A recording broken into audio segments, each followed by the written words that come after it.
It's 2 a.m. Your baby makes a sound you've never heard before, or they stop breathing for what feels like forever and then start again, or they turn the most alarming shade of yellow you've ever seen on a human being. And you're standing there in the dark, completely exhausted, wondering, is this normal? Or is there something terribly wrong? Hi, I'm Dr. Kathie, and I'm a board-certified pediatrician. I've been caring for children and their families for over 4 decades now. Back in the day when I was a new mother and a new pediatrician, I endured some similar uneasy moments when our children were young. And in the past 44 years, I have had countless phone calls, have seen newborns in my office, and sometimes have had newborns rush to the ER for things that are totally normal. But new parents, even if it's their second or third baby, still can't be expected to know everything about new babies. And it is very easy to panic with a new baby because they do things that appear to be worrisome, but in reality, they're not. But there are a handful of things in the first month or so of life that should never be ignored. Today, I'm going to help you be able to tell the difference between what's normal and what's not in a newborn and young infant in a simple manner, full of common medical sense and without the panic. By the end of this video, you're going to feel so much more confident about what you're seeing and hearing, and you'll know exactly when to pick up the phone. So let's get started. Here's something nobody really prepares you for. Newborns generally are strange little creatures, not in a bad way, but in a very miraculous, just arrived from a completely different world kind of way. Because that's exactly what happened. For 9 months, your baby was floating in a warm, dark, fluid-filled space. Everything was done for them. They didn't have to breathe. They didn't need to eat. They didn't need to regulate their own temperature. And then suddenly, they arrived here, into bright lights, into air, into gravity, into an outside overwhelming world. Their nervous system is still finishing up. Their organ systems are still calibrating. Their circulation is still changing. Their bodies are doing extraordinary things to adapt to life on the outside. And when a tiny body is doing all that work at once, it looks a little alarming sometimes.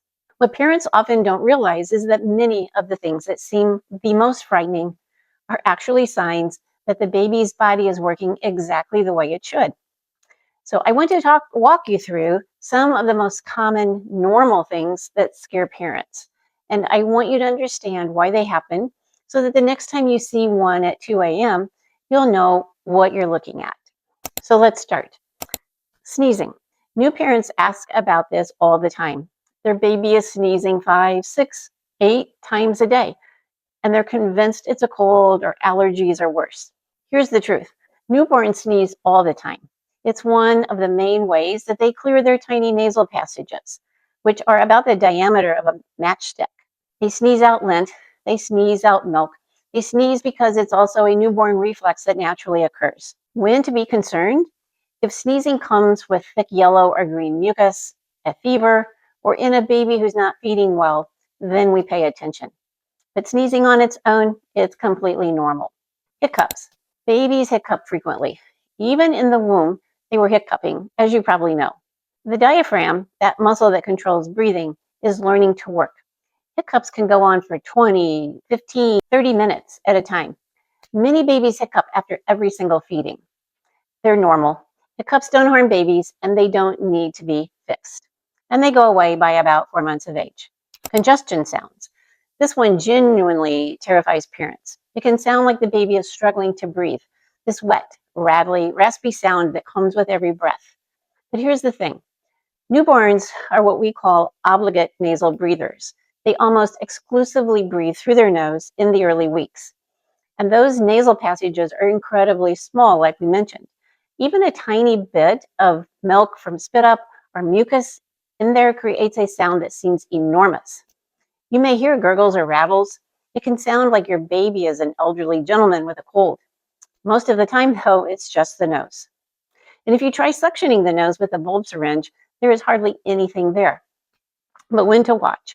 If you can see the skin between the ribs pulling in with each breath, that's not normal. And we'll talk about that in a moment. Irregular breathing. This one I want to spend a moment on because it's one of the most alarming looking normal things that a baby does. Newborn breathing is not smooth and even like adult breathing. It can be irregular, uneven, and sometimes includes brief pauses. A newborn might breathe fast for a few seconds, then slow down, and then take what looks like a tiny pause. This is called periodic breathing, and it is normal. The key number to know: a brief pause, less than 10 seconds, is normal. A pause of 20 seconds or more, especially if the baby's color changes or they don't easily rouse, is not. The startle reflex, or we call the moro. Your baby is sleeping peacefully, you set them down, and suddenly their arms fly out wide. They fling their heads back, and they start to cry. It looks like something startled them or even like a seizure.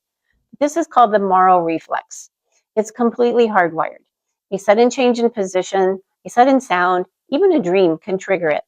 It's a built-in survival reflex, and it's a good sign that the nervous system is working properly. It fades around 4 months of age. Baby acne and peeling skin. By the end of week 2 or 3, your beautiful baby may look more like a teenager who forgot to wash their face. Red bumps on the cheeks, the chin, and the forehead, and maybe even some whiteheads. Baby acne is caused by the decreasing maternal hormones that are still circulating in the baby system. It's harmless. It goes away on its own, usually by 2 months of age. Don't put any creams or treat it with anything. And the peeling, flaky skin, also normal. Your baby was living in fluid for 9 months, and suddenly they're exposed to air. Their skin dries, and the outer layer of skin will peel off. It can look rather dramatic, but underneath there's perfectly normal skin. Goopy eyes. It is not uncommon for newborns over the first couple of months to have eye drainage from time to time or all the time. It can be in one or both eyes. 99% of the time, the cause is a blocked tear duct. It is not allowing tears and minute debris to be drained away from the eye into the nose. It's common for babies to wake up from sleep and have their eyes stuck shut with the goop, and then during the day, even too intermittently, having goop or some crust in the corner of their eye. Wiping the eye with a warm, moist cloth or cotton ball is all that's needed. The white of the eye is always still white in this condition. In the rare chance that there is an eye infection, the white of the eye will be quite red. That should mean a call to your pediatric provider. Blocked tear ducts can actually take up to 6 months to completely resolve on their own. And if they persist beyond 6 months, we refer them to a pediatric ophthalmologist. Crossed eyes. In the first few weeks, a baby's eyes don't always work together. One eye may drift, or they may look cross-eyed. This is because the eye muscles are still developing strength and coordination. It generally resolves on its own. If you're still seeing significant crossing consistently after 2 months, mention it at your next baby's well check. Grunting. Babies grunt a lot. They grunt when they're trying to pass gas or stool. They grunt because the muscles of the pelvis needed to have a valve movement are still getting coordinated. There's actually a name for it: grunting baby syndrome. Babies will grunt, strain, turn red in the face, and sometimes cry. It's harmless, and it usually resolves by 9 months. Spitting up. Almost all newborns spit up, as parents know. The valve at the upper end of the stomach, which is the lower esophageal sphincter, is immature and doesn't always close the way it should after swallowing. So some milk comes back up and goes back and forth. Spit up that is small, or it can be sometimes large amounts too, but it's effortless and it doesn't seem to bother the baby, just the parents. And despite spitting up, babies continue to gain weight. When to worry? When there's projectile vomiting, a forceful stream that shoots out of the mouth. That's different, and then particularly around a month of age. So vomiting that is green and or yellow. So these are reasons to call. Cluster feeding. This is one that sends many breastfeeding mothers seriously thinking about switching to formula because they think they're not producing enough milk. Cluster feeding is when a baby nurses constantly for hours at a time, sometimes during a growth spurt, and often in the first week of life, especially at night. It feels like the baby's never satisfied. It's not because you're failing. It's because the baby's sending your body a message to increase the milk supply.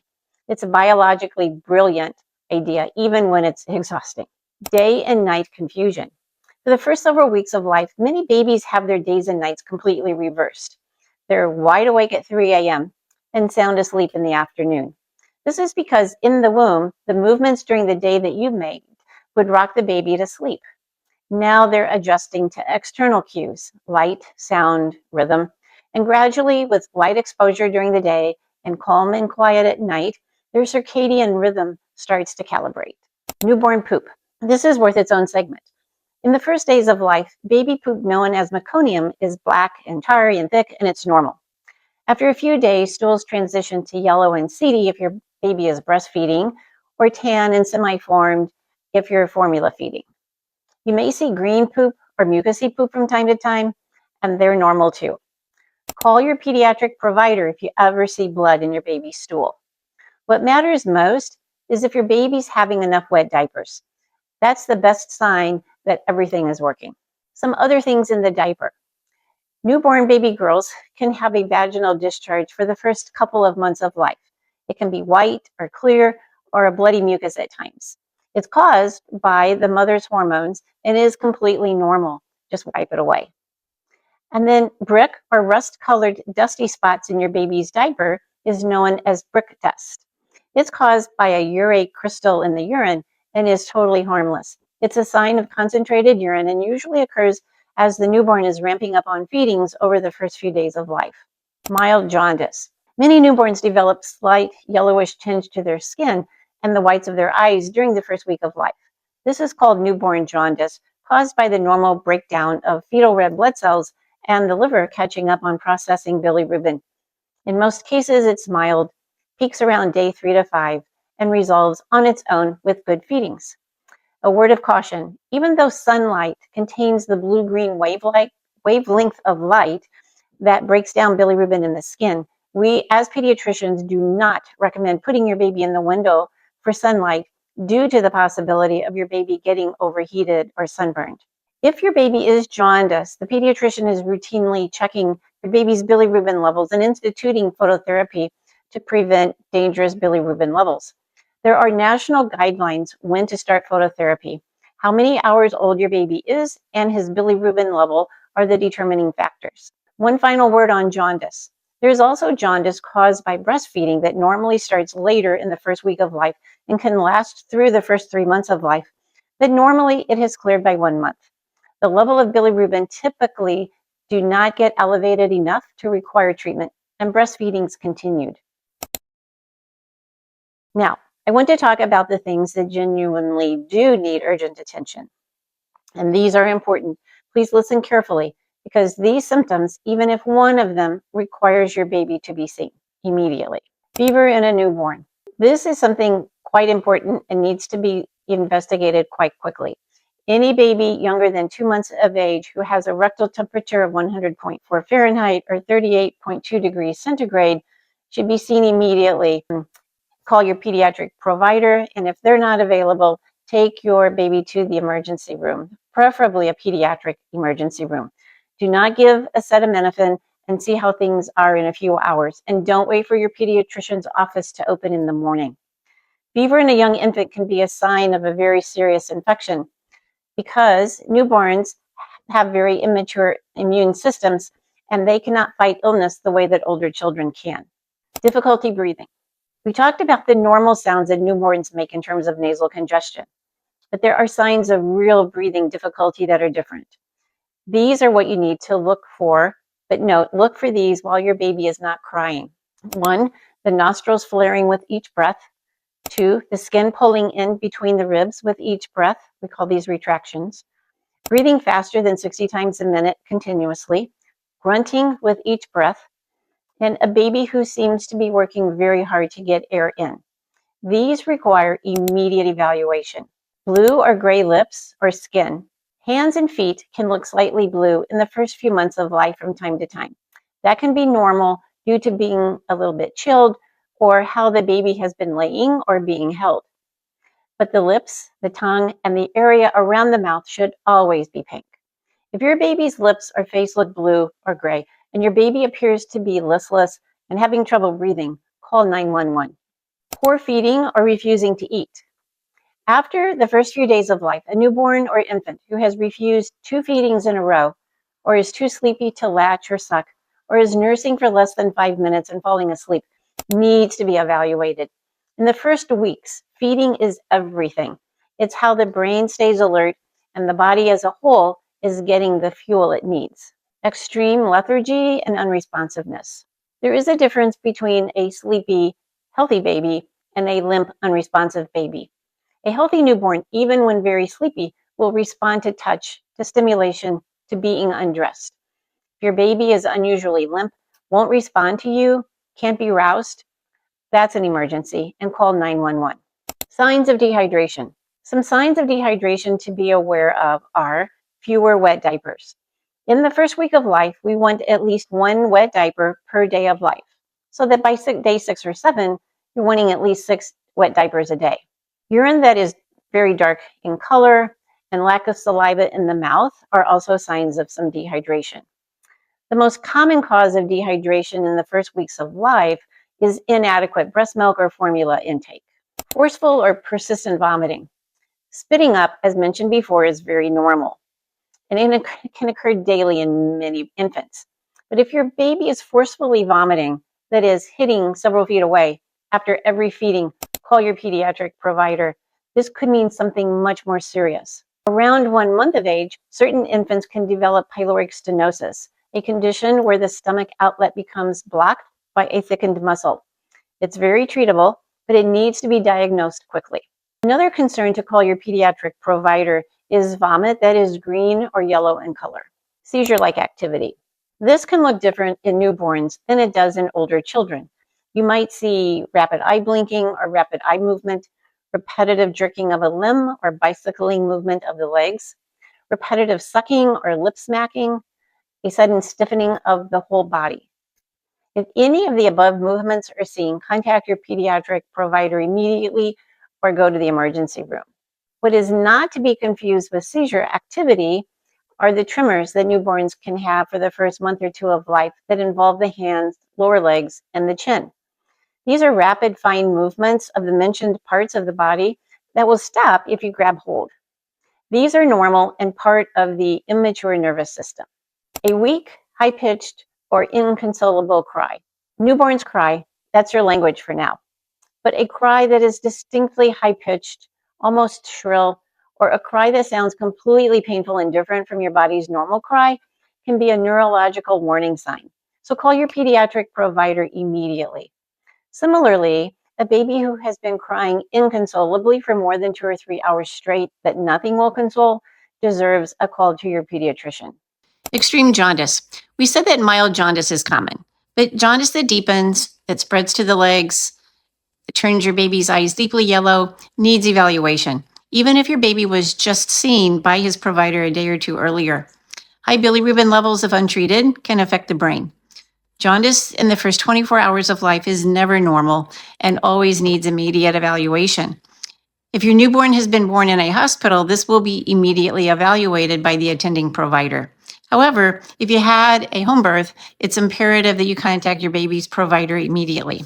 Rash with fever or that looks infected. Most newborn rashes are benign, but a rash that's spreading rapidly, that looks like small water blisters, small purple or red dots that don't blanch when you press them, or any rash combined with a fever, these are all urgent situations, so call your baby's pediatric provider immediately, or if they're not available, go to an emergency room. Breathing pauses longer than 20 seconds. I mentioned that brief pauses are normal in a newborn's breathing, but 20 seconds is the ultimate line. If a baby goes longer than 20 seconds without breathing, especially with color changes, or they don't rouse easily, that is an emergency. Call 911. I've been doing this for 44 years, including caring for newborns in the nursery. And I have never been annoyed that a parent called me when they were worried about their young infant. Here are a few things I want you to carry with you. Babies don't come with instruction manuals. You know your baby better than anyone. You have been watching them day in and day out. You know what their normal looks like. So when something seems genuinely different, when your gut says something is wrong, trust that instinct. Parents who bring in babies are never overreacting. They are paying attention. And paying attention is exactly what we want you to do. You are not being dramatic. You are not wasting anyone's time. You are being the advocate that your baby needs. If your baby seems off to you, off in a way that worries you, even if you can't name exactly why, please call your pediatrician. That's what we're here for, anytime, day or night. Whenever you become a parent, you're doing something remarkable. You're learning about this new creature. You're paying attention. You're showing up for your baby with everything you have, even when you're exhausted and scared and running on no sleep. That matters more than you know. Most of what you will see in the first month, the sneezing, the hiccups, the weird sounds, the grunting, the crossed eyes, is your baby doing exactly what they should be doing. Your body is working hard. It's growing, adjusting, and becoming. Trust the process and trust yourself. And don't ever hesitate to pick up the phone. I hope this video gave you a little more calm and a lot more confidence. If it did, please share it with another new parent as well. And subscribe so you don't miss the next one. And if you would like more guidance like this, I've put together a resource called the Kids Medical Care Handbook that parents have relied on. I'll put the link in the description below. Take care of that beautiful baby and take care of yourself too. Your baby needs you. I'll see you in the next one.